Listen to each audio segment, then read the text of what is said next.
Howdy, everybody. Back on the study train, as per usual. This article that I read this morning, it's called Don't Waste the Warm-Up.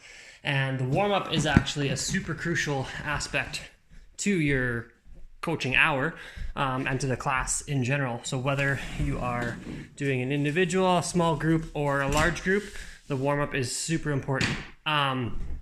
There's a couple reasons why. So first of all, he uses the example in the article of the coach that, is maybe checking their phone during the warm-up. They go to the washroom, they go to the front desk, they sell a t-shirt, right? Like they're doing all this stuff during the warm-up, the 7 or 8 minutes that are involved in the warm-up.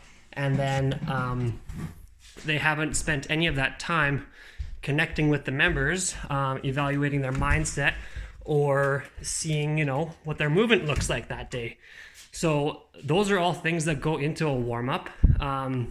Obviously, there's that personal connection, and that's something that we really strive to do at our gym anyway, is getting around to each individual person and asking them how they're doing, seeing how their day's been, so get that personal connection. And then you can also gauge how they're doing emotionally or mentally, right? If there's someone who's normally really, really chipper and they come in and you're like, hey, how's it going? How was your day today? And they're like, meh. Then you know that probably something's off and they might not be ready to partake in like a super, super intense exercise or super intense workout that day. You might need to be conscious of that and tell them, hey, let's rein it in a little bit. Instead of going this weight that you normally would, let's, back it off and take it a little bit easier today. So just being aware of stuff like that. It's also a time, like I said, where you can be evaluating movement, and you could be fixing something in the warm-up that could become a problem in the workout. So if you notice in the warm-up that someone's not squatting very well, or squatting with their knees caving in or something, you say hi, you connect with them, but then you also make that little correction, and that sticks with them for the rest of the workout, the rest of that hour, right? So it saves you maybe having to, in the middle of a bunch of thrusters, in the middle of an intense workout, when they're likely not going to be listening to you very well anyway, it saves you that having to stop them, or maybe it corrected them and then their thrusters look way better in the workout as well. So that the warm-up is a super key part to coaching. We as coaches don't allow our phones on the coaching floor at our gym, so they're completely out of sight, out of mind.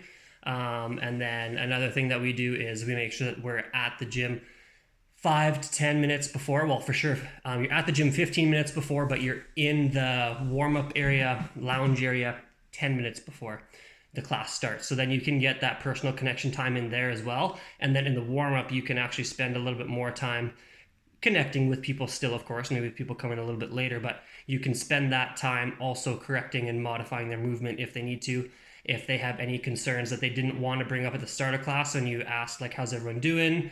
How we feeling? No one's going to bring up, or it's very rare that people are going to bring up a specific issue in that group setting. So that's where it's important to go around to each person, ask how they're feeling. And if there is something bothering them, then you can kind of plan for the workout coming up, instead of having to panic during the workout and make all these last minute modifications.